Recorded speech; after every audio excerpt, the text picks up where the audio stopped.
This is Neil from Digital Canvas. Please visit the website in the description by clicking on the link, and there are more free videos there. Also, I have a link to the final version of this picture that you're going to see. It's very cool. So what I show here is like the two sketches I did, two final sketches actually, because the other one was good, but this one came out a little bit better. And so that's what I do, is I have a process of sketching I do. I start with the sketch pad, because I can sketch with pen. Sometimes it's a different feel. So I sketch with pen a few times, little thumbnail sketches, just to get different ideas, different poses. When I settle on something I like, then I take it to Photoshop and I start messing around with it and juking it, maybe look at some references for things that I might think are wrong, like the legs or the hips or something I think might be wrong with the anatomy. And that's what I did. That's what I had. That's how I got this final sketch. That sketch that was side by side with it was good, but I needed something a little bit different that had the anatomy better, so I looked at some reference photos of people and stuff, and it's like, okay, I think I need to do this and that, make the hips a little bit thicker, and and I got this. So now I'm just showing the sketching process of how I get this final version here. I wasn't going to do it in order, but I said, what the hell, it took way too many sketching processes, and that would have been, I think, boring to watch all my sketching. So now I'm just showing the process really quick. This is pretty much how I do it. This is how I get my rough. And once I kind of have it, then I take this sketch and I look at references and stuff. Well, first I take it as far as I can. Then I look at references and stuff, and finally I come out with this here. Now I set the sketch on one layer, and on another separate layer, well, notice I have the gray background on one layer. I'm working on neutral gray, which is how you want to color. Always color on neutral gray. Never on white or black, unless you know your background's gonna be white or black. Or better yet, if you know the colors of your background, just paint the background first and then paint on top of that. But I work at neutral gray because I don't know what the background's gonna be yet.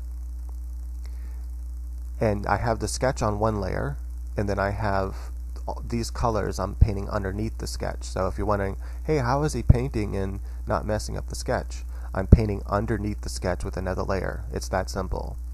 You can also paint over the sketch with multiply, which will kind of change the tone of your sketch a little bit, which is kind of cool too, if you want to do that.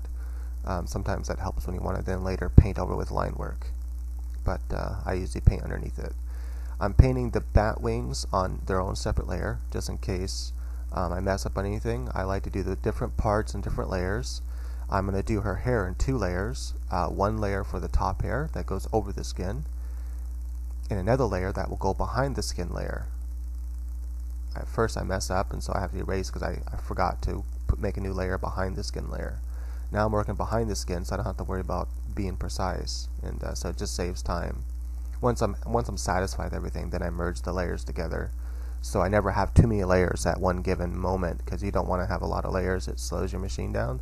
I can actually have a lot of layers on my machine, but if you have a slower machine, then and especially if you're working on a large file, really big, 14 by 18, 300 dpi or something, you definitely want to not have many layers. And so there, what I did is I took the drawing layer, the sketch layer that had that gray uniform. Since I already did all the color work, I just took that, went hue and saturation, changed it to the color I wanted using colorize, and then I erased everything else but it, all the other sketching but it. And so I duplicated the sketch, obviously, to do that. And then I took the sketch and I turned the opacity way down to like 50%. And then I was sketching on top of the sketch. Not on the layer, but another layer on top of the sketch layer. And then now what I did, this is a really good trick for any type of cartoon, comics, ecchi, manga, or even painting to get the base colors down.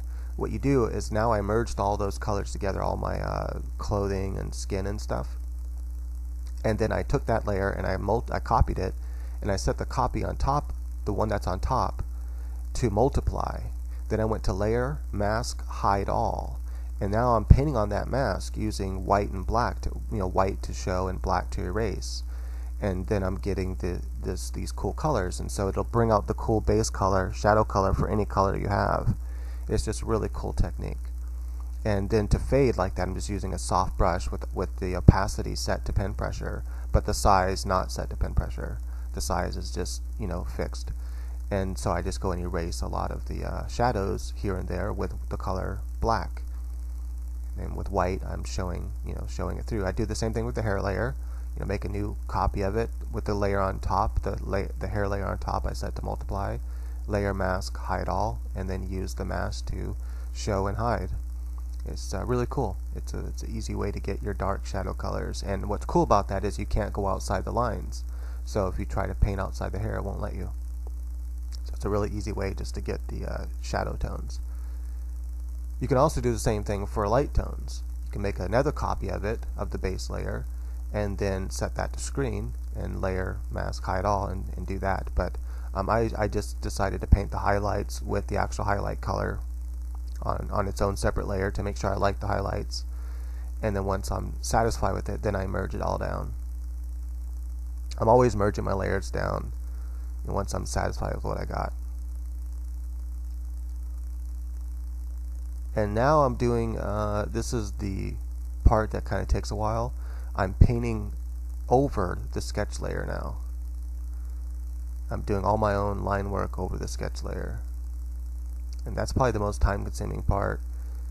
And sometimes I'll do my line work, you know, for more cartoony stuff like this. Sometimes I'll do my line work in Illustrator, just because it's the Illustrator is perfect for line work. And I want to know what my color is going to be before I do that, because I want to use a darker version of that color to outline in Illustrator.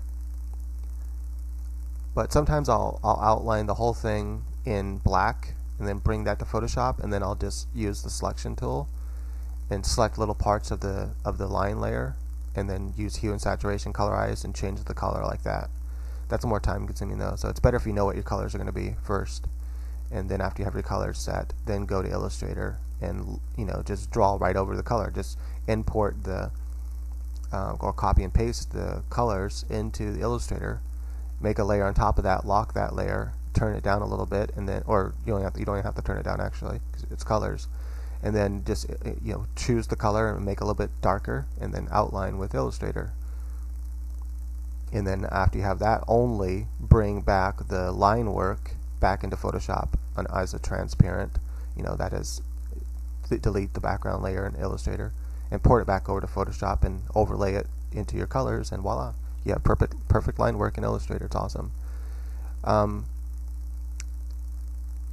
So what I did there after I had my highlights is I took my dodge tool, I merged everything, then I took the dodge tool with a soft brush, opacity set to pen pressure, and just lightly touched with the dodge tool the highlights.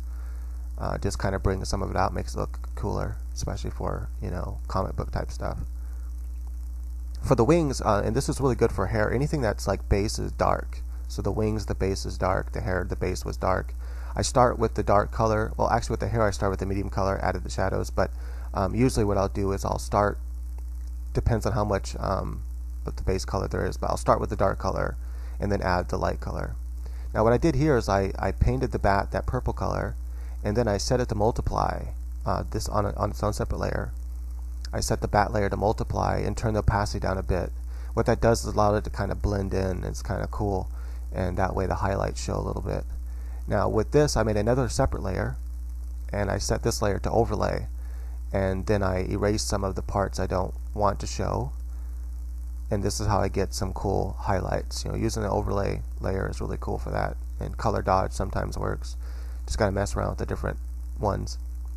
Make a background with blue, and then I made a moon on top of the blue, and then I made the clouds on top of the moon, so it was 3 layers, and then I merged them all together, and then I used the dodge tool with a soft brush and just hit over the moon a little bit to make it look more like light, like shining. It's really good for making light stuff.